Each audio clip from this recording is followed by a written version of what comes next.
Chapter 3. The Ordeal of Light. She didn't scream. She didn't cry. The obsidian in her chest solidified.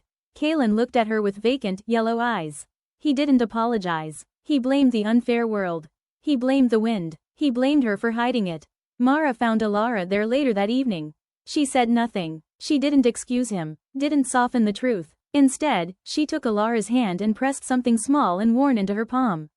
A silver thimble. This was your great-grandmother's, Mara said, her voice fragile but steady. She wasn't source-born, Elara. She was a seamstress who knew how to make something from nothing. Elara stared at it. Simple, unremarkable, but when she held it, she felt it, not as ornament, but as purpose. A tool, a focus, a legacy. It is all I have, Mara whispered. And it is all you need. Elara closed her fingers around it. The enrollment at the Grand Academy is this week, Mara continued. The Shadow-born can test in. Take the road before dawn, and don't look back.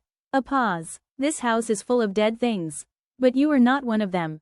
Elara stepped forward and wrapped her arms around her mother. No tears, no words, just a silent, ferocious vow. At dawn, she left. The Grand Academy rose from the horizon like something carved from light itself. A citadel of polished limestone and towering crystal spires, each one glowing as it fed stolen brilliance into the radiance beyond. Elara stood at its gates with a thin shawl wrapped around her shoulders. Fear coiled in her stomach. Fury burned beneath it. To enter, she had to survive the ordeal of the labyrinth. Many did not return. Almost all Shadow-born failed. The first test was alchemical. Elara recognized it instantly. The instability wasn't in the ingredients, it was in the timing. She didn't force the reaction.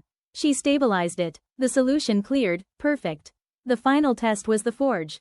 Charcoal, rust, nothing more. The wealthy children used stored starlight. Elara stepped forward. She placed the silver thimble on the anvil. Laughter echoed. She ignored it. She began to hum her mother's tune. The air vibrated. Dust began to glow. She reached, not outward, but through. She found it. A single strand of pure, silver light. Cold, alive. She drew it toward her.